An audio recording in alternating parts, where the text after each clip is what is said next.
Olá pessoal, muito bom dia. A gente está aqui mais uma vez pelo domingo de manhã, estudando a palavra do Senhor. Quero enfatizar que a gente está dando continuidade ainda sobre o tema parábolas do final do ministério de Jesus. Daqui a 2 semanas, provavelmente, a gente já deve estar entrando nas parábolas sobre o juízo final, ok? Conforme vocês estão vendo no slide de vocês aí, nós estamos entrando no subtema sobre o próximo sendo tratado como próximo. É uma parábola maravilhosa, muito bonita, muito citada em reflexões, de pregações de púlpito também, em estudo de escola dominical. É uma parábola rica, muito conhecida por todos, até mesmo aqueles que nunca leram a Bíblia já ouviram falar na parábola do bom samaritano, ok? E eu gostaria também que você mantivesse a sua Bíblia aberta no capítulo 10, mas voltasse um pouquinho ao capítulo 9, porque do capítulo 9, verso 51, até o capítulo 19, verso 27, Jesus estará a caminho de Jerusalém. Portanto, está chegando o momento final de sua vida, de seu ministério. Inicia-se aqui no capítulo 9, verso 51. Significa dizer que tudo que você lê do capítulo 9 até o 19, ele está em Jerusalém. A contenda dele com os fariseus, com a religiosidade judaica, vai sendo acirrada cada vez mais, e a sua perseguição muito mais ainda. Então, se você quiser anotar na sua Bíblia, como eu falei semana passada, pode anotar na sua Bíblia, escrever, porque para quem gosta de estudar é assim mesmo que funciona, né? E nunca mais esquecer. Então, lá no capítulo 9, 51, até o 19, 27, você tem o ministério de Jesus já em Jerusalém, ok? Ele está a caminho de ser executado, inclusive está a caminho para exercer a sua paixão, ok? O texto que a gente vai ler é da interpretação da NVI, tá? Vamos lá.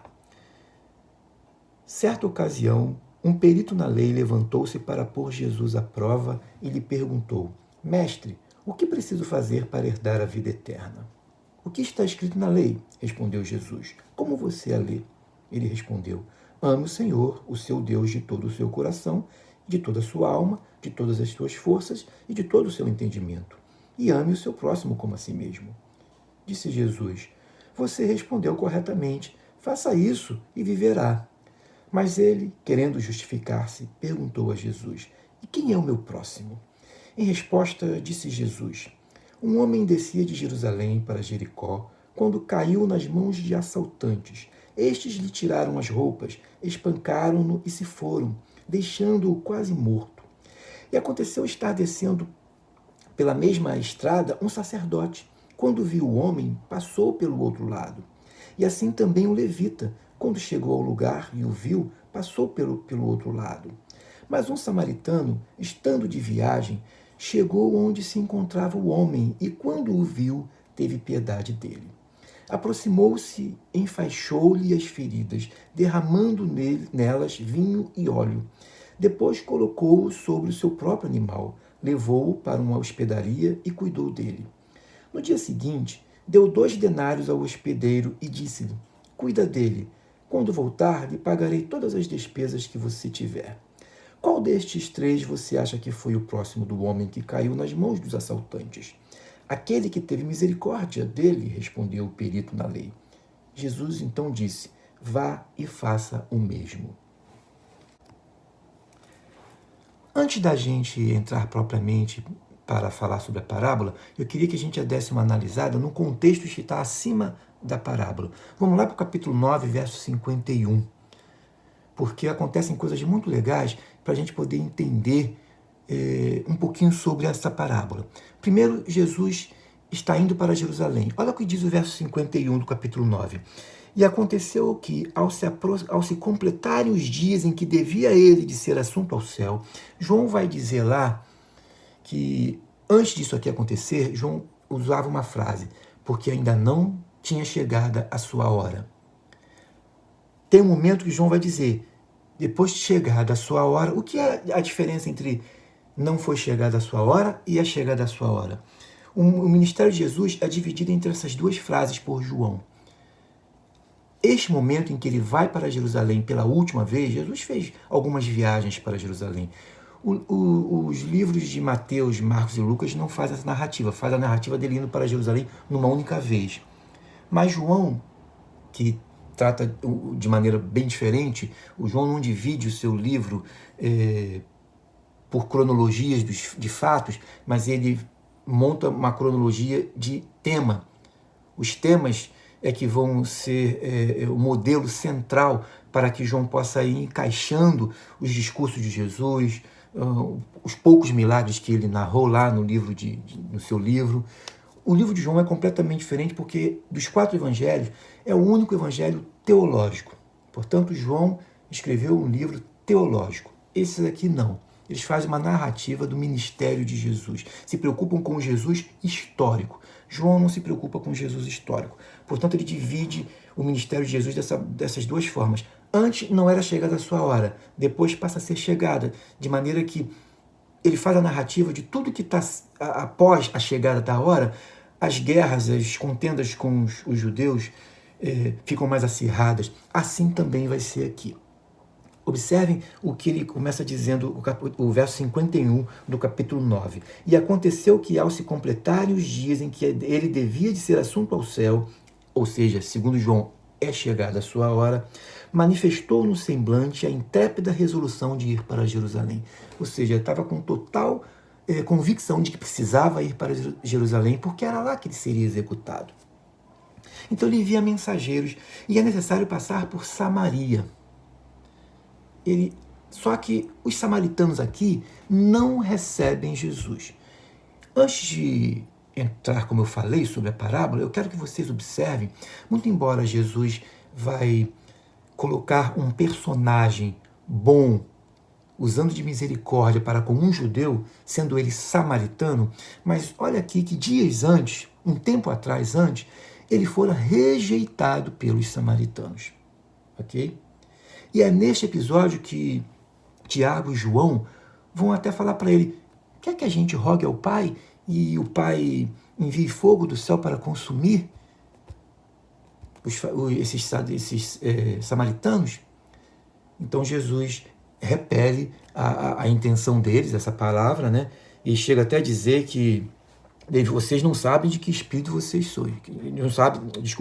Vós não sabeis que espírito sois. O espírito de Jesus é o espírito de misericórdia e compaixão, não é o espírito de Elias, porque eles estavam fazendo alusão ao episódio de Elias, que derramou fogo do céu sobre os generais que iam lá e pediam misericórdia. Desce desse morro, desce dessa montanha. Então ele foi e mandava fogo sobre os generais que eram enviados até ele. E também essa era a característica de Elias. Lembram também da guerra entre ele e os sacerdotes de Baal. Então, fazendo alusão a isso, eles fazem isso. Nós vamos simplesmente clamar a Deus e Deus vai derramar fogo do céu e consumir os samaritanos. Ora, eu só quero, muito embora isso não tenha nada a ver, você imagina, o que o Ronaldo está falando não tem muito a ver com a parábola, mas eu quero mostrar para vocês sobre a questão dos samaritanos.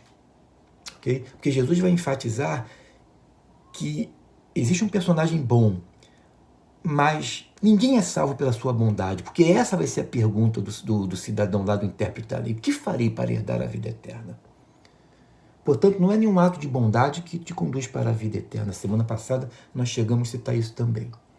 Mas o que a gente acabou de ver aqui nos conduz diretamente para o livro de Atos, sobre acerca da descida do Espírito Santo sobre os samaritanos, que eles não receberam o Espírito Santo. Tinham sido batizados em nome de Jesus, não tinham recebido o Espírito Santo. Então a igreja manda Pedro e João. A igreja de Samaria não recebe o Espírito Santo. Olha, por quê? É interessante isso. Há muito tempo eu li um livro do Billy Graham e ele chegou a dar uma palavra sobre isso. E, segundo ele, era o único caso que a palavra de Deus permitiu haver rebatismo, porque não pode haver rebatismo. O batismo é um só. É um só. De maneira que é interessante que Samaria foi rebatizado. Eles chegaram lá e tiveram que batizar os samaritanos. E aí então receberam o Espírito Santo. Aí o Billy Graham falou isso. Bom, essa era a tese dele. E que é uma tese bastante legal, muito justificativa em relação a esses dois textos que a gente está analisando. O Espírito Santo não desceu sobre os samaritanos, aguardando para que João fosse lá e ele orasse pela vida dos samaritanos. Aí então ele seria derramado sobre os samaritanos, inclusive com dons espirituais, com manifestação de dons espirituais. Por quê? Para que João visse a obra misericórdia de Deus, porque João clamou antes para que fogo fosse derramado sobre o céu, do céu para os samaritanos. Agora ele mesmo clamaria para que o Espírito Santo fosse derramado sobre a vida dos samaritanos. Foi uma explicação muito bacana do Billy Graham. Um homem de Deus, um homem com uma sabedoria de Deus. Muito simples, mensagens simples, estudos simples, mas de maneira muito profunda. E me tocou profundamente, eu entendi realmente, porque essa sempre foi a dúvida, porque eu sempre questionei por que os samaritanos não receberam o Espírito Santo. E não tem teologia que explique. O Espírito Santo não foi derramado para que João, que antes pedira juízo sobre ele fosse lá e clamasse. E Deus mostrou, através de João, que ele é o Deus da misericórdia. Então, isso não tem muita coisa a ver, você pode imaginar, mas tem, porque nós estamos analisando uma parábola do samaritano. Nós vamos falar um pouquinho hoje também sobre os samaritanos, né? Mas antes disso, eu quero agora entrar um pouquinho na parábola, para analisar agora a situação deste homem aqui, deste cidadão, desse intérprete da lei, sobre a provocação dele a Jesus. Mais uma vez, um homem que está chegando a se aproximar de Jesus para provocá-lo. Olha só, vamos voltar lá para o versículo 25 do capítulo 10. E eis que certo homem, intérprete da lei, se levantou com o intuito de pôr Jesus à prova e disse-lhe: Mestre, que farei para herdar a vida eterna? Ora, a pergunta dele revela claramente que ele era um fariseu. Porque somente o fariseu e os seguidores de Jesus criam na vida eterna. Saduceu não cria em vida eterna. E outros grupos políticos também não criam. Então, quer dizer, ele era um fariseu. Pelo teor da pergunta. Que farei para herdar a vida eterna? Pergunta semelhante vai fazer o jovem. Só que lá o jovem ele faz: que farei de bom para herdar a vida eterna? Ora, o fariseu, ele é mais inteligente, porque ele é um intérprete da lei. Ele sabe muito bem que não se pode fazer nada de bom para herdar a vida eterna. Ele sabe que a vida eterna se adquire pela misericórdia de Deus. Ele tinha esse conhecimento. O jovem lá, nem tanto. Muito embora o jovem de lá observasse a lei, como ele mesmo disse. Lá, em resposta ao jovem que perguntou a Jesus: o que farei de bom para herdar a vida eterna? Jesus fala que não existe nada de bom a não ser de Deus. Tudo que tem de bom, que há de bom, vem de Deus. É o que Jesus afirma, porque somente há um que é bom, que é Deus, disse ele. Então Jesus chega a citar: vai, você conhece a lei. Não adulterarás, não dirás falso testemunho. Começa a citar: honra teu pai e tua mãe. Mas ele diz: isso eu conheço desde a minha meninice. Então ele fala: vai, vende tudo que tem e me segue. A questão lá era outra. Aquele jovem, ele tinha um coração duro e materialista. A fé dele em Deus era uma fé apenas para buscar o que tem de bom de Deus, apenas a bênção material de Deus. Buscava Deus com este intuito. Mas quando foi dado a ele a oportunidade, a chance de se desfazer de tudo que ele possuía para seguir Jesus, ele imediatamente negou e disse que de cabeça baixa ele saiu e se retirou. Agora, este cidadão aqui não. Ele é um homem inteligente e Jesus vai elogiá-lo por isso também, porque ele respondeu muito bem. Então Jesus pergunta a ele: o que está escrito na lei? Como você interpreta? O que leis? Olha a pergunta de Jesus. Jesus faz duas perguntas. Para Jesus, não importa saber se você conhece a palavra. Qual é a interpretação que você tem dela. Porque ler a palavra, ler a Bíblia apenas, não significa nada, não significa muita coisa, não significa absolutamente nada. Tem que saber se você está entendendo aquilo que lê. Quando Filipe se aproximou do cidadão lá, o eunuco lá da Etiópia, a primeira pergunta que ele faz: entendes o que lês? Entendes o que lês? Ele: não estou entendendo. O profeta fala dele mesmo ou fala de outro? Porque por ler, o indivíduo se torna um fundamentalista, porque os fundamentalistas, sobretudo religiosos, eles só conhecem a leitura, a letra fria da leitura. Disse Jesus, a letra mata, mas o espírito vivifica. Então Jesus pergunta para ele, o que você interpreta dela? Então ele, inclusive, dá a interpretação. Ele fala, amarás ao Senhor teu Deus de todo o teu coração, de toda a tua alma, de todas as tuas forças. Ele cita aqui o que está dito lá em Deuteronômio 6, 4 e 5. Aí ele completa, e de todo o teu entendimento, que de fato é o complemento que os fariseus faziam, porque Jesus também chega a citar isso lá em Mateus 22, né, quando um fariseu vai arguí-lo acerca de qual o mandamento mais importante, Jesus chega a citar este mandamento e também conclui, e de todo o teu entendimento, porque o todo o teu entendimento não consta lá em Deuteronômio 6. Esta é a sua interpretação. Então você ama o Senhor com todo o teu coração, com toda a tua alma, mas entendendo que também pelo meu entendimento, pelo meu conhecimento. Esta é a interpretação do judeu, aqui do intérprete da lei. Aí Jesus, então, fala para... E ele ainda completa, ele vai e completa, como Jesus completa lá também para aquele fariseu do capítulo 22 de Mateus. E também fala ele, amarás o teu próximo como a ti mesmo. Então Jesus lhe respondeu, respondeste corretamente. Faze isto e viverás. Ele então prossegue, quem sabe no sentido de provocar Jesus. Talvez a pergunta dele agora revele uma provocação maior, ou quem sabe de fato tinha dúvidas sobre isso. Após Jesus ter dito isso, vai e faz isso e viverás dessa forma, ele porém querendo, no verso 29, ele porém querendo justificar-se, perguntou a Jesus. Primeiro, justificar-se de quê? De que ele queria se justificar? Aí ele pergunta, quem é o meu próximo? Ele tinha uma concepção, ele tinha uma ideia de quem era o próximo dele, uma ideia ensinada pelo próprio judaísmo, está na lei. Lá em Levítico, capítulo 19, do verso 15 a 18, a gente vai dar uma olhadinha agora. Mas ele querendo justificar-se, a questão toda é que Lucas coloca aqui, justificar-se de quê? Eles confiavam em si mesmos e consideravam-se justos. E com isso, eles desprezavam os outros, desprezavam o próximo. Eu não sei se a dúvida dele, de fato, é uma dúvida do seu coração. Por isso que eu digo, eu tenho muito dó deste homem. Dele e de todos aqueles seus amigos que criam nisso. É de ter dó. Porque olha só o que diz o capítulo 19, lá de Levítico 15 a 18. Deixa eu dar uma lidinha para vocês sobre isso aqui. Olha só o que diz aqui.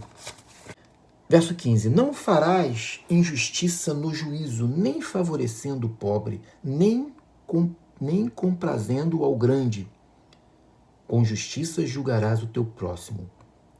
Não andarás como mexeriqueiro entre o teu povo, não atentarás contra a vida do teu próximo. Eu sou o Senhor. Não aborrecerás teu irmão no teu íntimo, mas repreenderás o teu próximo, e por causa dele não levarás sobre ti pecado. Olha o verso 18. Não te vingarás, nem guardarás ira contra os filhos do teu povo. Então o próximo aqui são os filhos do teu povo. Mas amarás o teu próximo como a ti mesmo. Eu sou o Senhor. Para eles, o próximo era um judeu. Para eles, o próximo eram eles mesmos. O samaritano jamais seria próximo dele, principalmente o samaritano que era tido como inimigo. Primeiro, ele tinha que exercer misericórdia para com os da sua casa, para com um israelita. Então, a questão dele é, quem é o meu próximo? Aí Jesus vai dar uma belíssima lição para ele de quem é o próximo dele. O próximo dele é todo aquele que precisar dele. Independente de nacionalidade, independente de sua religião, de sua crença. O próximo é todo aquele que depender de você. E religião não entra nesta parada. Religião só entra para atrapalhar. Religiosos nunca entenderão isso. Os religiosos nunca compreenderão o verdadeiro espírito do amor ao próximo. Deixa eu contar uma história rapidinho aqui que aconteceu comigo. O meu carro arriou a bateria. Eu estava na garagem. Então perguntei, uma pessoa viu que eu estava com a bateria arriada, essa pessoa virou para mim e falou assim, que é o responsável pela garagem. Vai ali, você tem chupeta aí no carro? Eu falei, eu tenho. Então, você sabe que basta dar uma chupetada que a bateria volta a pegar. A bateria aquele foi o primeiro indício de que ela estava morrendo. A bateria revela que está morrendo quando ela não pega mais. E se eu der uma chupetada, eu falei, eu vou dar uma chupetada aqui, eu tiro o carro da garagem e vou ali e compro outra bateria. Evidentemente, eu teria que tirar da garagem para evitar que alguém fosse lá. Você paga por isso, né? A pessoa ir lá na garagem, trocar a bateria. Né? E então ele virou e falou assim para mim, olha, não vai aquele, eu vou dizer exatamente a expressão que ele disse para mim, não vai aquele negão ali não, que ele é macumbeiro. Vai aquele rapaz ali, o macumbeiro estava antes, e o pastor estava logo depois. Falou, vai ao pastor, porque ele é gente boa, ele vai te atender. Mas olha o que ele falou, não vai aquele negão ali que ele é macumbeiro. Vai lá no pastor. Aí eu, beleza, até para atender o pedido dele, porque eu não tenho problema se a pessoa é macumbeiro ou não. Eu precisava de ser ajudado. Naquela hora alguém tinha que me ajudar. Eu fui até o pastor, até em respeito a ele, que ele pediu, vai a ele, coisa e tal. E ele vendo toda a cena. Que tudo isso ocorria dentro da garagem, da vila onde eu estaciono. Eu fui até lá e perguntei, o meu carro está com problema, né? Expliquei a ele. O pastor coçou a cabeça para lá e para cá e falou assim, mas o meu carro é novo, estou com medo de estragar minha bateria. Eu na mesma, não, tudo bem, coisa e tal. O preto, macumbeiro, viu e ouviu. Ele se manifestou e falou, não, rapaz, você está precisando de dar chupeta no seu carro? Ah, sim, a bateria. Não, bota o seu carro aqui do lado, vem aqui que eu vou dar chupetada no seu carro. Que lição. Eu fiquei envergonhado, não por mim, nem pelo pastor, mas por aquele rapaz que falou, vai ao pastor, porque ele é gente boa. Não vai ao macumbeiro, não. Aquele rapaz não conhece o evangelho. Aquele que pediu para que eu fosse ao pastor, não conhece o evangelho. Eu lamentei por ele, porque foi um péssimo testemunho para ele. Eu, em momento algum, não me escandalizei. Porque já estou calejado. A gente, quando chega a uma certa idade e de tempo no evangelho, já está mais do que calejado para muita coisa. Mas eu tenho certeza que ele se escandalizou, aquele rapaz. E detalhe, o carro do preto macumbeiro era 0 quilômetro. Tinha 3 meses. 000 do pastor, não era. Então, só para mostrar para você, para mim, para todos nós, que, na verdade, religião não entra nesse questionamento aqui.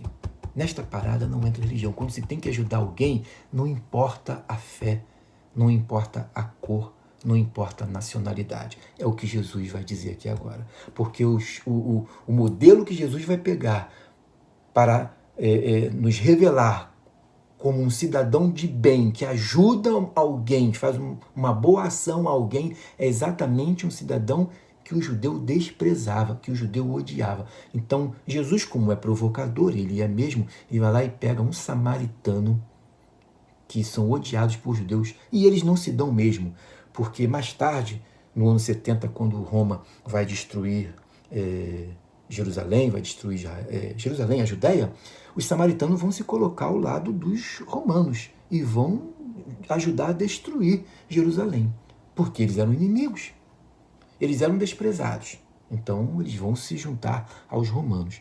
Então, para você ter uma ideia acerca do que é realmente o nosso próximo é todo aquele que está à nossa disposição para receber nossa ajuda. E hoje em dia, em pleno século XXI, cheio de tecnologia, isso significa dizer que não existe mais barreira para você agora adotar o teu próximo.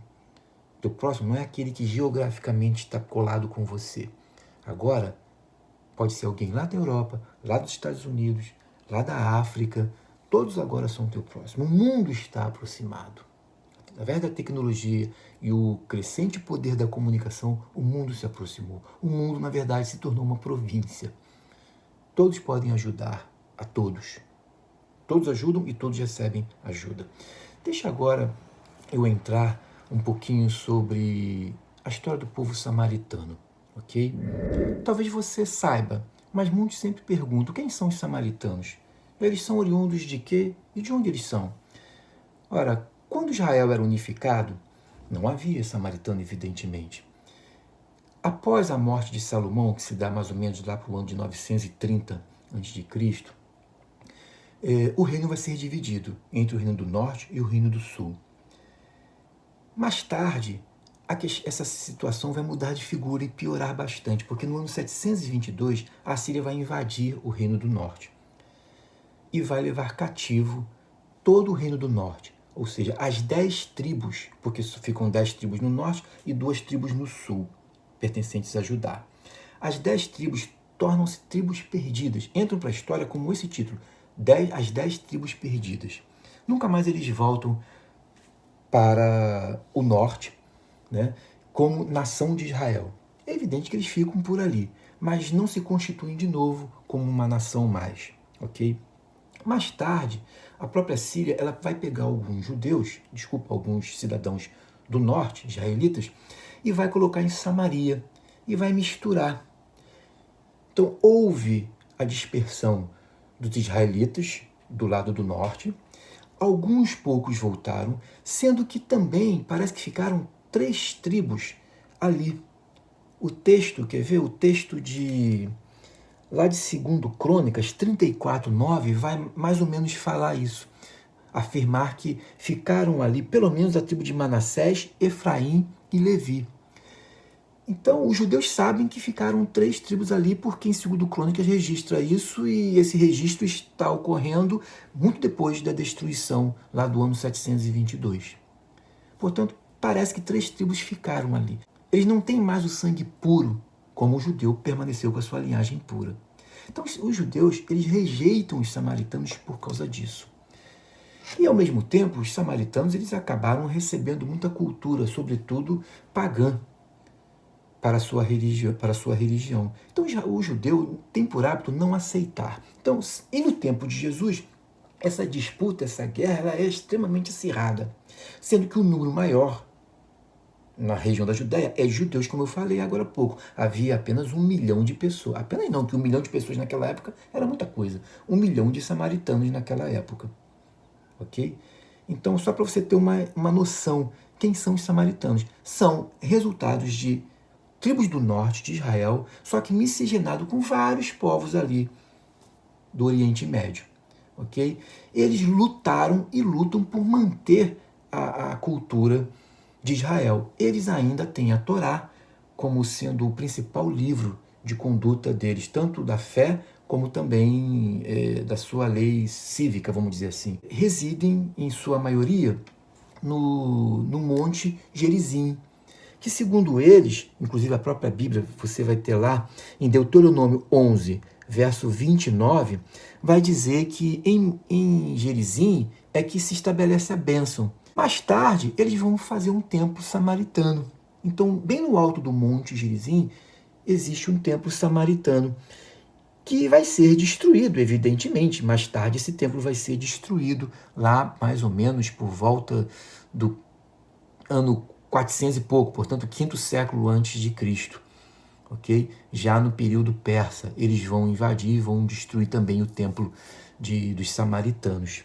No slide que eu estou mostrando para vocês aí, você viu o Monte Gerizim, só que logo lá no fundo, aquele montezinho lá atrás que você vê, é o Monte Ebal, que é o Monte da Maldição.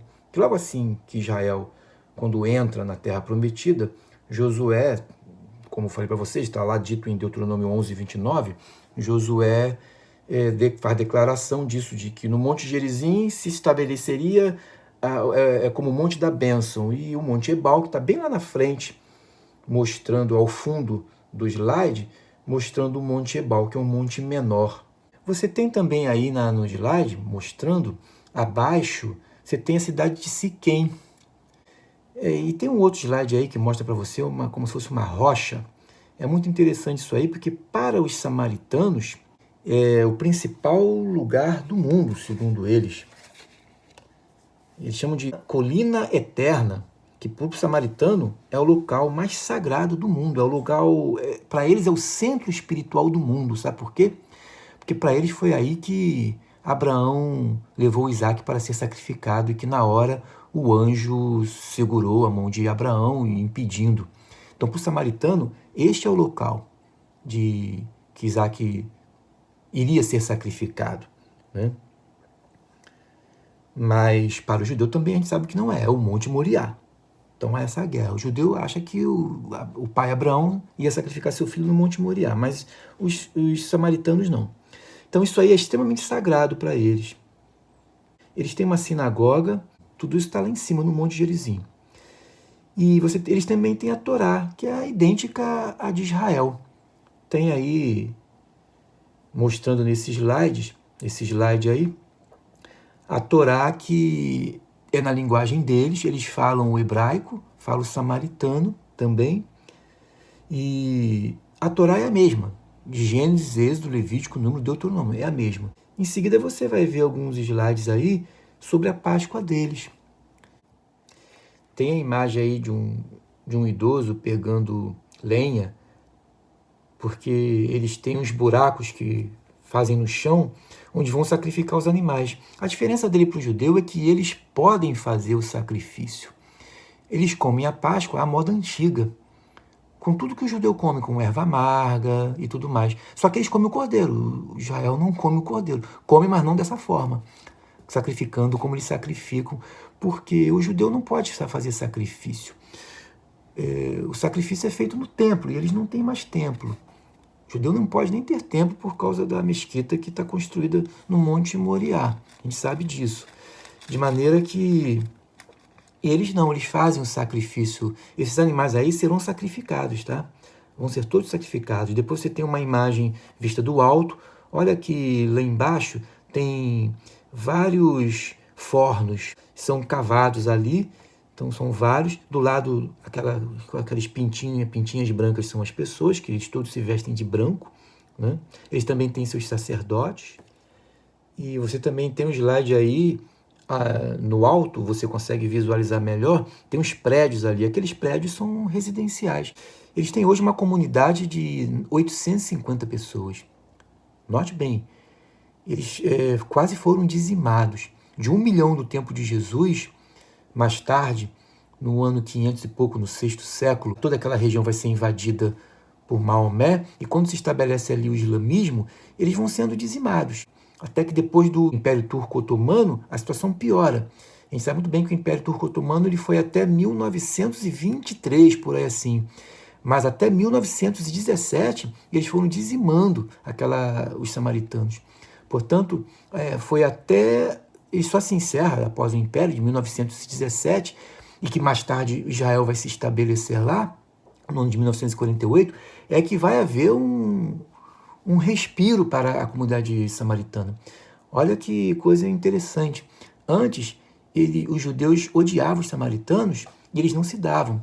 Mas agora, no tempo moderno, após a instituição do Estado de Israel, eles vão sobreviver graças a Israel. Porque há um esforço de Israel em tentar manter a cultura e todo o povo samaritano, de maneira que Israel agora ajuda essa comunidade. Durante todo o período do Império Turco-Otomano, eles chegaram a uma população de 100. Veja bem, de 1 milhão no tempo de Jesus, chegaram a ter 100 pessoas. E quando mais tarde isso foi sendo resgatado, e quando Israel então volta para aquela região de Jerusalém, eles voltam a crescer por um programa de Israel. Por exemplo, o cidadão samaritano, ele serve o exército de Israel também. Então, eles têm também cidadania israelense. Então, hoje em dia, não há dificuldade alguma entre um judeu e um samaritano. Eles vivem harmonicamente, muito pelo contrário, os samaritanos hoje são muito abençoados e são muito ajudados pelos judeus. Eu vou mostrar para vocês agora um vídeo que mostra a oração dos samaritanos antes de fazer o sacrifício dos cordeiros. Logo em seguida, tem outro vídeo pequenininho mostrando a alegria deles, a festa que eles fazem depois de terem feito o sacrifício. Ok?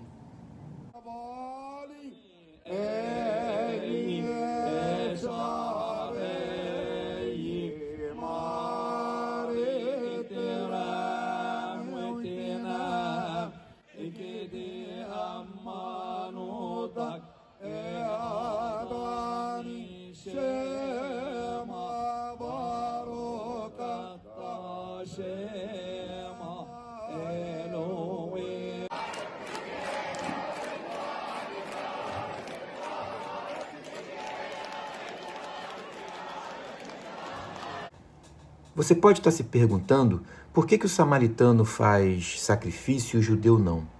A resposta para isso está lá na reforma de Josias. Quando ele fez a reforma religiosa, ele proibiu que toda Judá fizesse sacrifício em regiões fora de Jerusalém, portanto no templo. Então, para o judeu, ele é proibido de fazer sacrifício não tendo templo. Por isso que você vê no período de Jesus, no seu ministério, de vez em quando você vê esse movimento deles indo para Jerusalém para fazer adoração. Porque de Josias para cá não se podia mais fazer sacrifício fora do templo. A explicação é essa. Voltando aqui para a parábola, você tem aí os personagens da parábola. Você tem Jerusalém, que a gente sabe muito bem que é visão da paz, era um local de paz, local de história, religião, privilégio. Essa era a cidade que Deus tinha escolhido para ali colocar o seu nome e o centro da adoração e comunhão com Ele.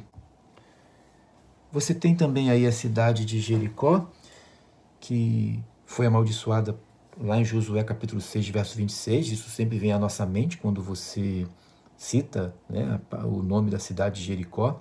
Mas no tempo de Jesus ela era muito bonita, inclusive tinha muitas palmeiras. E ela era um abrigo sacerdotal.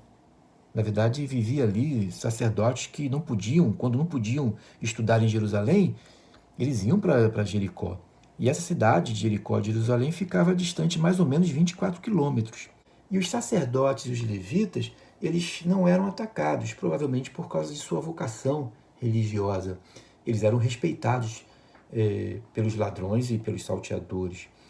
Também tem um episódio que Flávio Josefo vai narrar, dizendo que pouco antes de Jesus ter citado esta parábola, Herodes demitiu 40.000 servidores do templo. Portanto, ficaram desempregados. E diz ele lá que muitos se tornaram ladrões nas estradas. Imagina, 40.000 pessoas foram demitidas do templo nesse período, pouco antes de Jesus ter citado esta parábola. E você tem ainda aí a figura de um sacerdote e um levita. O sacerdote, ele tinha por obrigação, ele sabia disso, o levita também sabia, que está lá dito em Êxodo 23, verso 4 e 5, que ele tinha que socorrer o animal. Portanto, se tinha que socorrer o animal, muito mais ainda um ser humano caído, que tinha sido assaltado e espancado quase que até a morte. Mas, para eles, talvez, quem sabe, aquele cidadão foi tido como morto. E eles não podiam tocar no morto, se tornariam impuros, não é verdade? E você tem ainda aí a figura do levita, que também era um servo do templo, né? Ele era da mesma tribo que o sacerdote, da tribo de Levi. Só que no serviço no templo, ele era inferior ao sacerdote. A gente sabe disso. Então, esses dois líderes espirituais, tanto o sacerdote como o levita, eles deveriam ser os primeiros a traduzir sua fé em Deus, em preocupação e cuidado para com o corpo daquele camarada que tinha sido espancado, o viajante. Jesus agora levanta uma questão muito séria, que religiosos não podem resolver isso. Religiosos vão agir exatamente como o levita e o sacerdote agiram. A questão séria que se levanta é a seguinte: a misericórdia e a compaixão por aquele homem ou o dever da lei, de cumprir a lei, não tocar numa pessoa que pode estar morta? Amar tem suas consequências. O samaritano, ele assumiu a dívida na hospedaria. O amor, ele leva ao comprometimento. O samaritano, ele mudou sua trajetória. Ele mudou, ele não prosseguiu para onde ele estava indo em direção à sua casa, como os outros dois também estavam. Ele mudou o seu trajeto. Assim como Jesus estava a caminho de Jerusalém e sabia que seria morto, então o caminho para Jerusalém supõe um comprometimento e, ao mesmo tempo, uma despedida, porque ele estaria se despedindo dos seus. Nesta parábola nós temos um id. E qual é o id? Tornar-se o próximo para amar. O próximo para amar é a missão de todos nós. Este é o id desta parábola. Ide e torne-se o próximo. Socorra. Esta é a missão de todos nós. E também essa parábola, ela é um verdadeiro contraste com o egoísmo. Contrasta muito comigo mesmo. com a minha conformidade. Ela te tira do seu conforto. Aqueles dois, tanto o levita quanto o sacerdote, não quiseram desviar do seu caminho indo para casa. O levita se desviou de sua casa. Mudou completamente sua trajetória, seu destino. Para finalizar, meus irmãos, como resposta a este intérprete da lei, Jesus cita esta parábola e o provoca também. Assim como ele provocou Jesus o tempo todo, Jesus vai provocar colocando na parábola figuras importantes como o sacerdote e o levita. Agora, por que Jesus introduz aí a figura do sacerdote e o levita na parábola? Com certeza foi para reprovar uma religião falsa, uma religião que não tem coração, destituída de compaixão. Porque lembram o que ele fez, a pergunta, o que motivou ele a querer saber quem era o próximo dele? O que motivou, o texto é claro, fala, querendo justificar-se, perguntou a Jesus, quem é o meu próximo? E qual era a justificativa dele que nós citamos lá atrás? Eles confiavam em si mesmos, não é isso? E consideravam-se justos e com isso desprezavam os outros. Agora, Jesus botando ali o sacerdote e o levita mostra que a religião deles é vã, é oca, é vazia.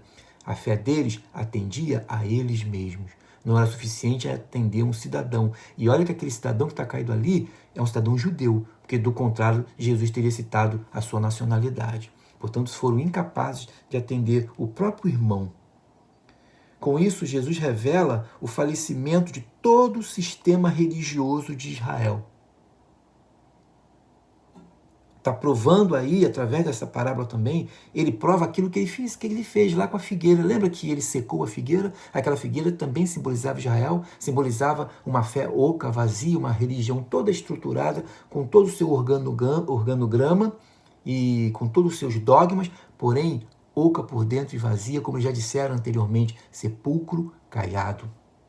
Bonito e pintado por fora, mas por dentro é oco, vazio e cheirava mal. Esta era a fé dos religiosos daquela época. Com isso, Jesus prova isso para ele. Jesus prova exatamente isso. Já o bom samaritano, foi ele que foi lá e pegou e socorreu aquela pessoa. Por quê? O samaritano ali, ele já está destituído de todos esses dogmas e conceitos religiosos desses camaradas aqui. Jesus coloca a figura do samaritano, nós o chamamos, né, a tradição passou a chamá-lo de bom samaritano, mas Jesus coloca o samaritano na história, não porque os samaritanos fossem bonzinhos. A gente começou citando lá que eles sequer atenderam Jesus, não deixaram que Jesus entrasse na cidade. Não é por isso, mas é para provocar a falsa religiosidade daquele homem, para que ele desconstruísse tudo que tinha dentro dele. Eu quero encerrar o estudo desta manhã com a leitura de um trecho do livro de Herbert Locker, que diz assim: Jesus não fazia qualquer distinção de pessoas. Ele não deixaria passar despercebida a bondade de um, nem apoiaria a crueldade do outro. Portanto, ele elaborou essa parábola para humilhar a confiança que o doutor da lei tinha em seu próprio senso de justiça, por ter nascido judeu e, ao mesmo tempo, resgatar o samaritano da posição de mal que estava aos olhos do doutor da lei. Jesus nos dá aqui uma bela imagem em alto relevo da bondade do samaritano. O bom samaritano, ele fora sábio com relação à sua viagem através de uma região hostil e incluiria ali em sua bagagem ataduras, azeite, vinho.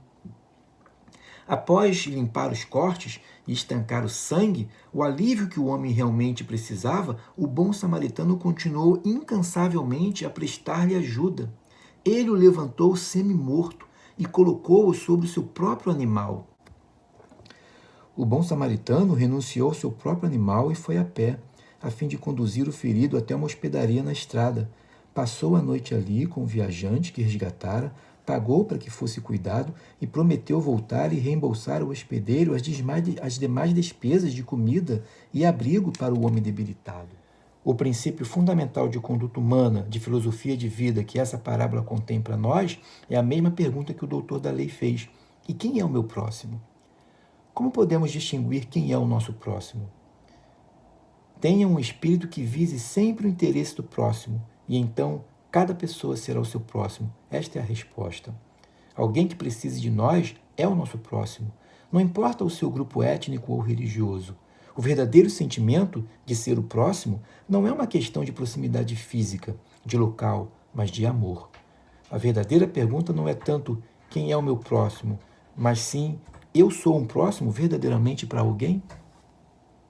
Um abraço, fique na paz.